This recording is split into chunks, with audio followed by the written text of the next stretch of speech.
Welcome to the Killjoy After Party. Think the fun is over once you quit drinking? Think again. We have a booze-free beverage shop in Nashville, and we hear stories from our customers all the time about how much better life is after booze. And we're excited to share these stories with you. And since this is Nashville, you bet your ass we're making it musical.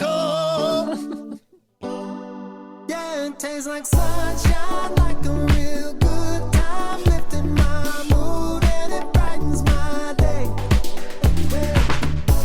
Gonna rise and go, no alcohol, get my sparkle roll. Gonna rise and go, no alcohol, get my sparkle. Am I smoking crack? No, I'm succeeding. Yeah, sometimes it's that simple though. Like sometimes if I'm like beating myself up, I'm like, could be smoking crack. Yeah, exactly. Other stuff. Instead, you're buying fabulous clothes that you are rocking and all of the stuff that you're doing in your life. So let's get into that, because I think I wanted to have you on the show because I I'm a big fan.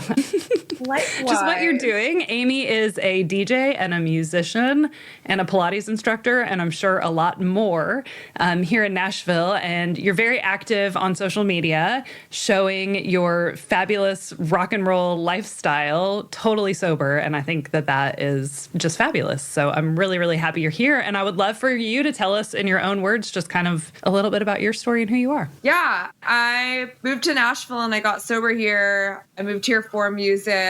I did the rock and roll band thing for a long time and then started DJing on accident. Not on accident. It was just like I started doing it for fun. Like I worked at Duke's, which is a bar here in Nashville, and they had vinyl DJs every night. And one of my now best friends used to DJ there all the time. And she was like, I'll show you how to DJ. And it was totally just like, oh my God, I can just like play records with my friends and people come and like dance and it's cool. And then like slowly started getting like booked for more and more things. And then like a few years ago, she went digital, and that's been really cool because I've just been able to, it's opened a lot of doors. I've been able to like curate very like specific things.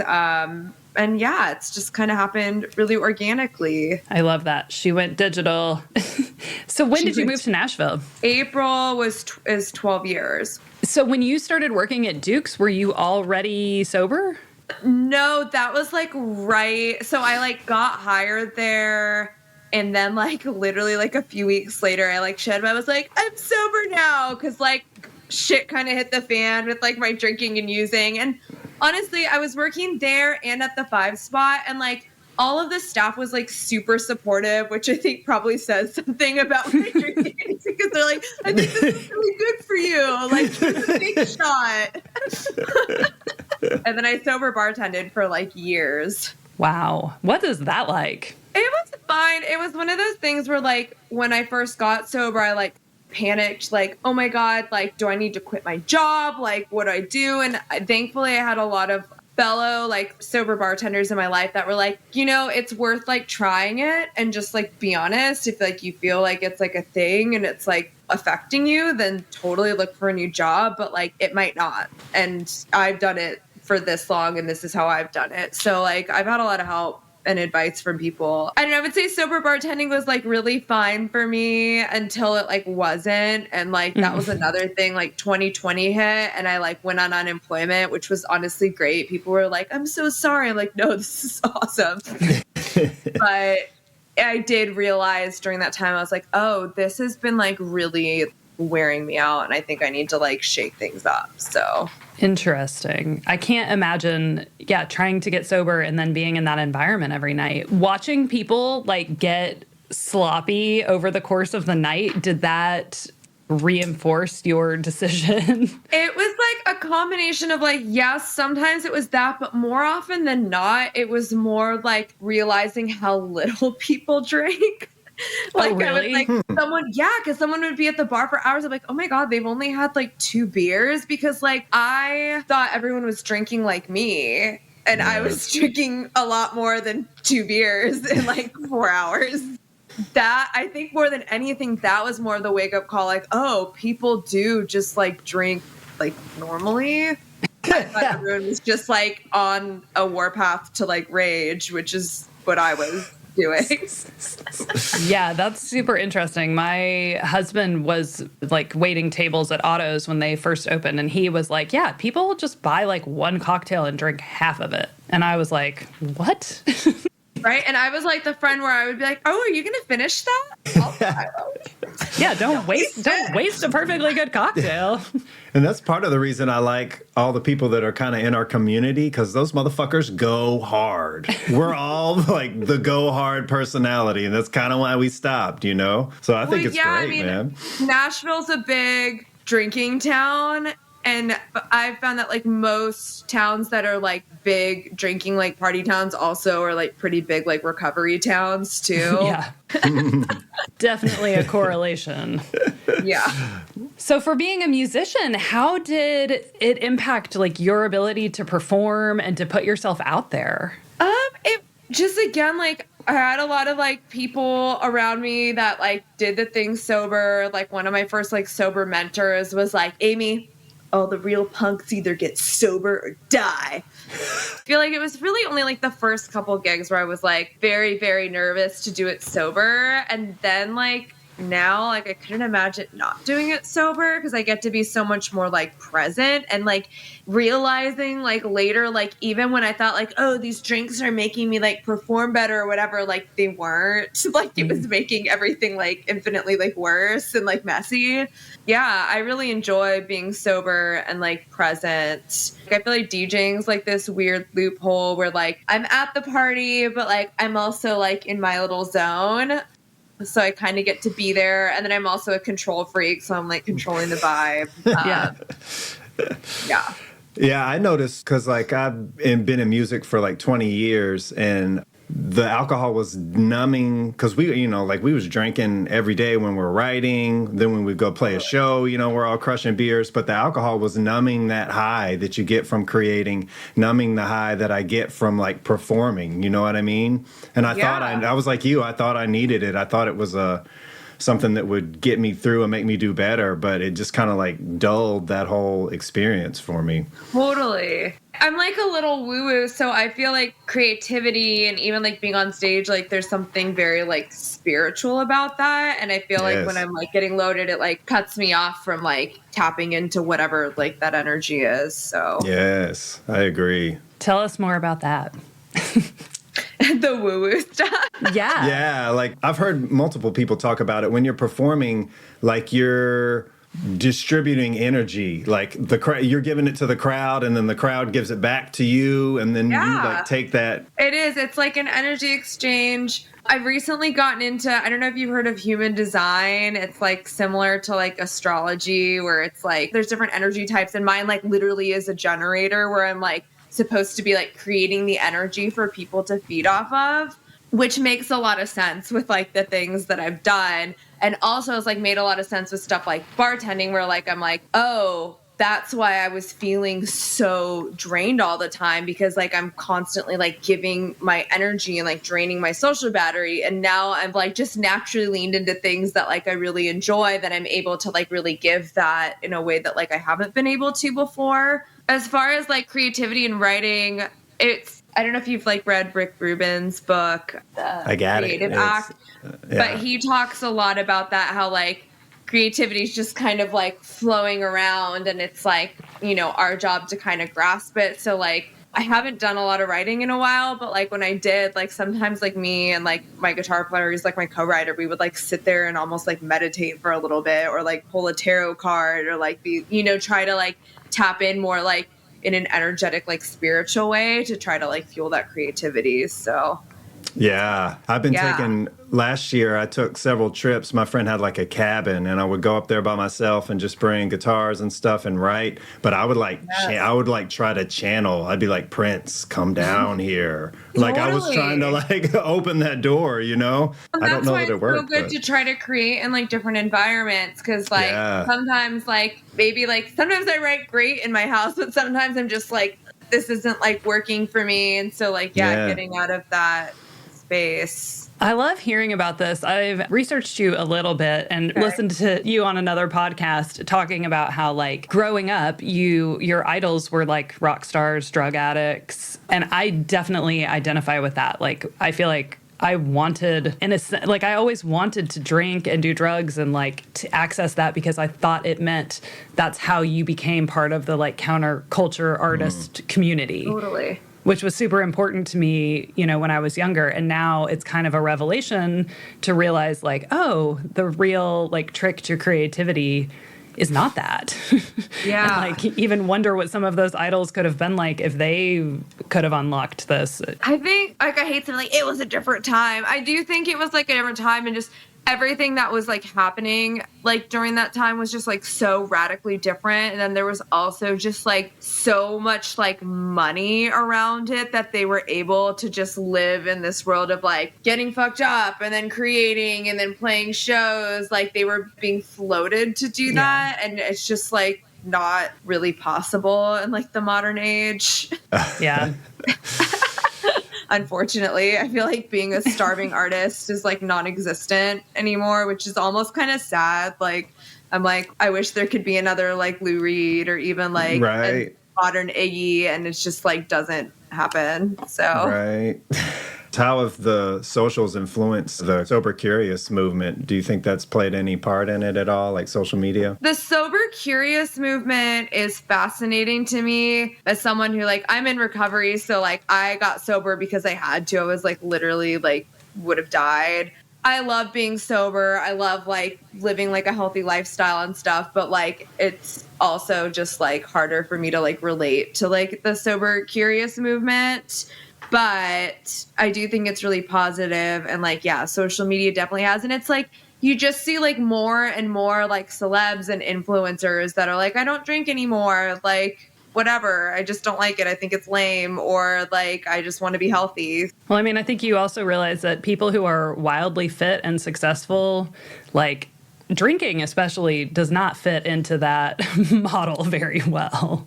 Everything is like infinitely harder in this day and age. And like, I couldn't even imagine trying to do what I do, like, if I was still getting loaded every night. Like, I don't think I could. Something that I love about you that I think is so cool is that you're showing people like, hey, you can still go out at night. You can still be a badass. You know, I think a lot of people realize when they get sober or quit drinking that the stuff that they were doing as part of their nightlife or whatever, like, oh, I thought I still enjoyed that. And I never really enjoyed that. Like, part of the reason I was drinking was because I was not happy with some of the things I was doing. So it seems like you've kept the music and you've kept like the dancing and stuff like that. Are there things that you have thrown out? More just like, I know when like it's time for me to go home, because like, yeah, sometimes I go out and I go dancing and it's like super fun, like whatever. But then there are definitely times where I'm like, this is getting a little weird and people are on fucking ketamine and I'm going to go home. Yeah. I have realized that I am inherently like a very social person. So like, I do enjoy going out and being social.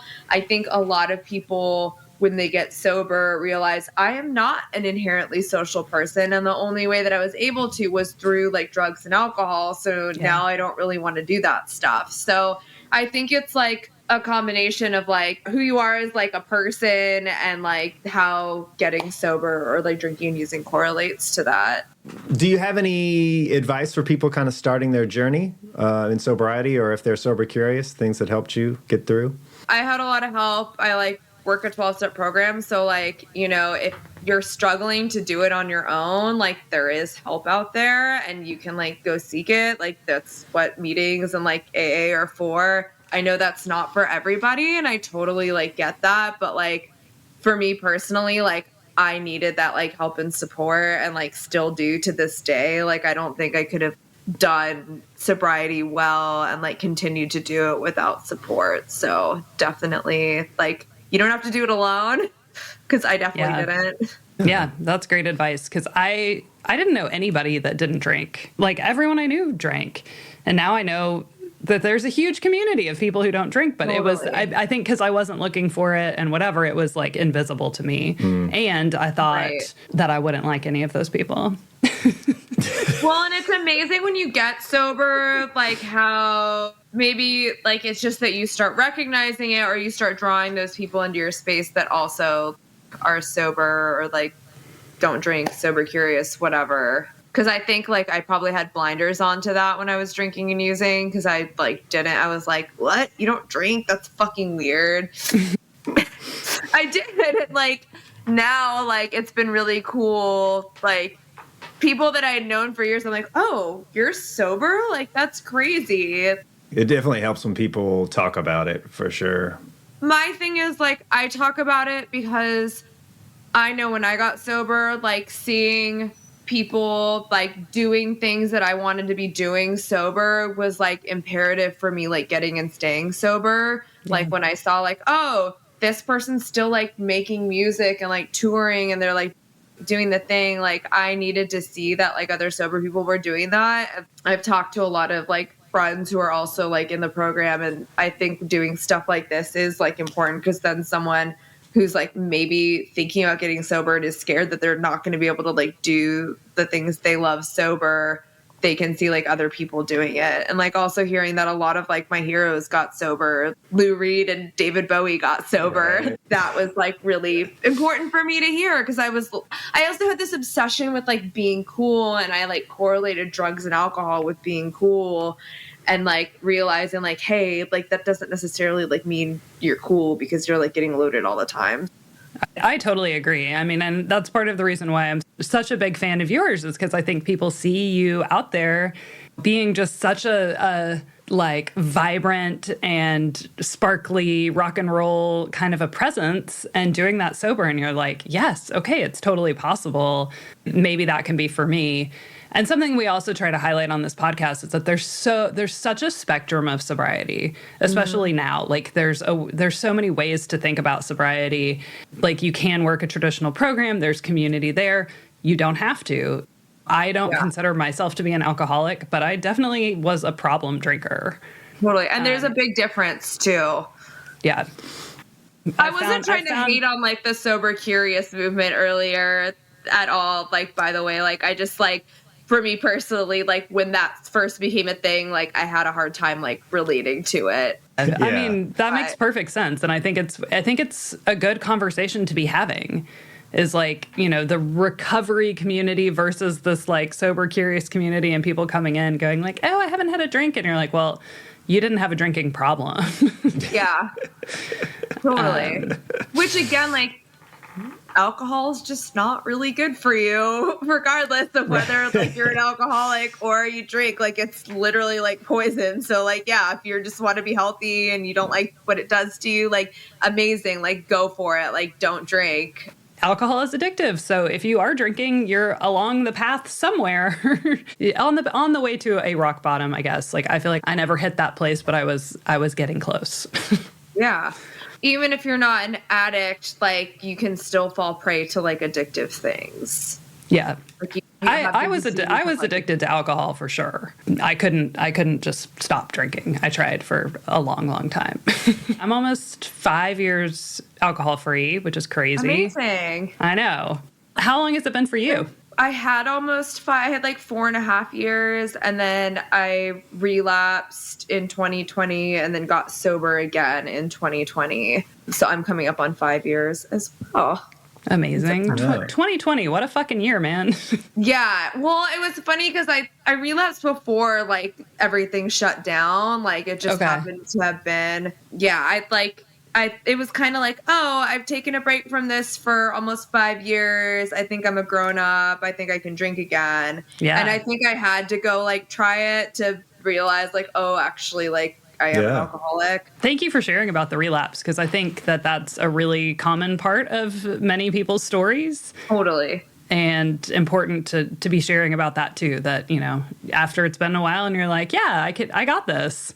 Like everything's good now, so I can go back to it. For me, it was like I think I needed to like I had just convinced myself so deeply that like I could do it again, that like I had to go and try it, and like it obviously like didn't work again. But it also doesn't have to be part of your story too. Like you don't have to go and relapse and go try it. You can also just like not. Yeah. It's interesting because one of our guests we talked to recently was like, well, I occasionally will have a drink. And I just thought about that, like that night, you know, laying in bed, like, okay, that person doesn't drink. They had a problem with drinking. They quit. And now they can occasionally have a drink. And of course you're like, I wonder if I could do that. Yeah. And then I was like, I definitely cannot do that. Like I have a lot of data to show that I definitely cannot do that. Like that is not going to be a part of my story. And I'm good for anybody who has that kind of like self-control, but I don't want to do that. Yeah, it's like I feel like if I did now, I'd be like, why did I just, especially like one drink? I'm like, Yeah. When I Especially one drink. We go hard over here. We go fucking hard. Hell yeah. I learned that when I was pregnant, which sounds really bad, but when I was pregnant, they were like, you can have like a drink. You know, you could have one glass of wine a month or something like that, I was told. So I tried it. I had like a glass of wine and I was like, wow, that sucks. It's like getting the taste of the thing you want and then just like feeling tired and crappy afterwards. And I was like, Yeah. I realized I don't like having one drink. Yeah. Like I like having like 5 drinks or more. Yeah. And so having one drink is shitty. Yeah. It's like, here, I'm going to tease you and then you'll feel tired. Yeah. which was a lot of my relapse. I was really trying to like control and manage it and like was kind of able to for like a little bit, but then like I was a blackout drunk. It always ends on a pretty bad blackout for me. Yeah. Turns out I still black out when I drink. We know where this goes. All right. I think it's time for the rapid fire round. Do Are we it. ready? Let's do it. I'm nervous. You should be. It's going to be terrifying and electrifying. You want to do the sound? You do the sound. What's your favorite color? Glitter. Best answer we've had. Yes. What's your favorite animal? Probably a monkey. Yes. I love monkeys. We are I call my aligned. dogs monkeys. They're dogs, but they're also monkeys. John got so excited about that. I feel like we need to talk about that more. Yeah, I love monkeys. Okay. That was my favorite part of White Lotus was the B-roll scenes with the monkeys sitting in Oh, the yeah. tree. I'm just kidding. No, I like when Dad sat when I was like, I want a pet monkey that like sits on my shoulder. Yeah. I think because I was also kind of like a weird pirate when I got drunk, or I thought I was. Now I'm like, I don't know. They are a handful because I did some like serious like monkey research at one point. Yeah. And, like they do throw shit and like they are Yeah. a lot. Did you see what was that doc with about the lady who had the chimps and it like one ate her face or something? I can't remember my what it was God. called. It like had a moment last year, I think. Oh no. Your turn. Sorry. What's your best Nashville spot to unwind or to hang out? Maybe. Probably the Soho House pool, which sounds really lame, Nice. but that is Ooh. where I go to unwind. What is your most listened to genre of music? Honestly, like a lot of the times it depends on what I'm like curating for, and then I'll just like dive into that. And it's like a form of like method acting or something. Yeah, that's love cool. Yeah, I never thought about that. Yeah. Do you have a nickname? People, I mean, my close friends call me Ames, Amy D. Nice. I'm trying to think if there's anything else. Yeah, I mean, Ames. It's like, it's weird. Like, I won't even say it, but then the people, it's like, that's how I know we've like reached a level of closeness because all of a sudden they'll start calling me Ames. What's your favorite way to move your body? Pilates. What's your go-to song that gives you natural euphoria? Oh man, that's so. I like my head is so full of songs. Like picking just Sorry. one for anything is always like literally like my brain starts short circuiting because I'm just like I know Right. it's in there. It's all good. Mine is Robin, Call Your Girlfriend. Every time I hear that Oh. song, fucking euphoria. It's a perfect song. Yeah, Yeah. Gives you euphoria when you hear "Call Ugh. Your Girlfriend." Yeah. It's the melody. Call your girlfriend. It's time you Yeah. had the talk. Give okay, you a you know, like reason. but I know it's like Brat summer is over, but since Brat came out, like that album has been like pure euphoria for me. Yeah. And We can have Brat Summer too. I think nobody was mad at Brat Summer. I mean, the consensus with the girlies is just like, let's just do it again. Run it back. What musical instruments do you play? I play like a lot of things like enough to write with. Like piano was my first instrument, and then like learned guitar when I started like writing and making my own music. I play a mean tambourine. Hell yeah. Do you have a favorite book? Something you're reading now, maybe? Oh, so I've again have like gotten really into like the fantasy books. I DJ'd the Nashville Fantasy Ball, which Killjoy was at, and through like kind of connecting with that community, I'm like, oh, there's all these really like I used to love fantasy books when I was a kid. I'm like a huge Harry Potter nerd, and like there's all these amazing newer like fantasy series. So it kind of started with like the Fourth Wing Empyrean series, which is like dragon riders and like magic and like sex. And then I got into the fairy smut, which is like A Court of Thorns and Roses. So now I'm just going through that whole author's universe. So I read Throne of Glass, and now I'm on. Cool. I've read 17 or 18 books since February. Wow. So I've been on a reading kick. Yeah, that's impressive. All right. Which one of those has been your favorite so far?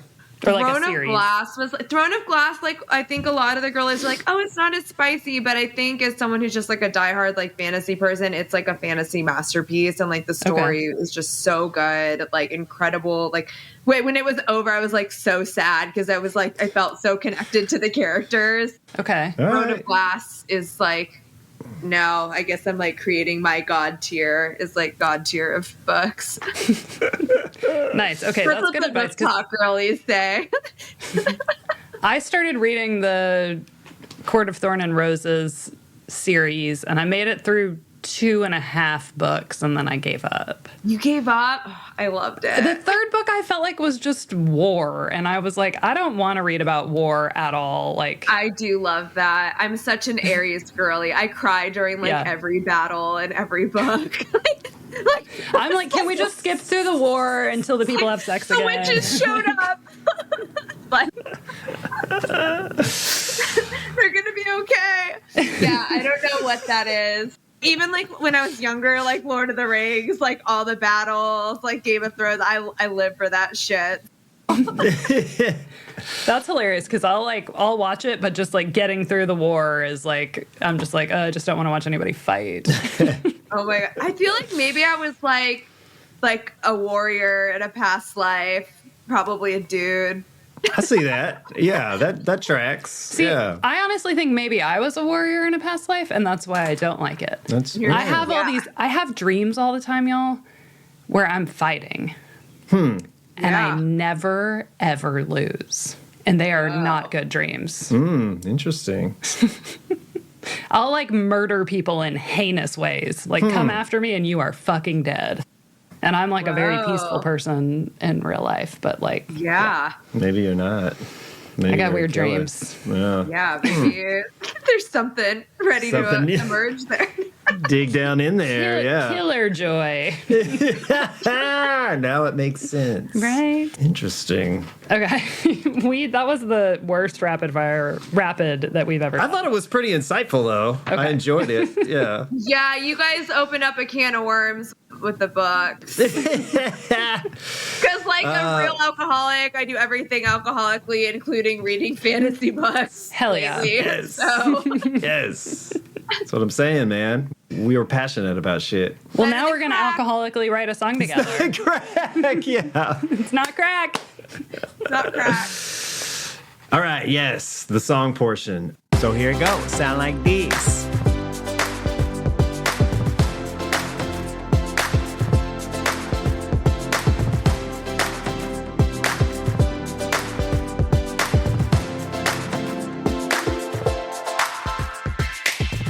She's a unicorn in a feather boa, reading fairy smut. It's better than crack. She's looking fabulous at a show up, giving energy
I'm really good about that. Yeah. Yeah. All right. Well, Okay, we did it. we did it. Cool, we did it. Thank you for doing that. Thank you for having me. Yes. Thank you so much, Amy. Tell the people where they can find and follow you on the socials. Amy X Darling X on Instagram. I do have a TikTok. I haven't used it in a while, but that's the same handle. It's also my Venmo. No, I'm just kidding. Amy Darling on Spotify, Apple Music, all that too. Yeah, it's like music from Once Upon a Time. You can find as Amy Darling on all the things. So Cool. You should have her come DJ your party because she's amazing. Let's hang out soon. yeah, I got to come by the shop and re-up. So Yes. It's always good to see you. So hopefully we'll see you in the wild or by the Soho pool or in the shop. Yeah. Hell yeah. I still can't believe I said that. I was like, I mean, that is where I go to unwind. I plan to be there this summer because I know someone who has a membership. Well, if you ever want to come with me, let me know. So, I do every day, so call me. it's a good place to unwind. I bet. Yeah. I'm going to find out. All right. Thank you, Well, Amy. thank We'll you talk to you guys. soon. Okay. Bye.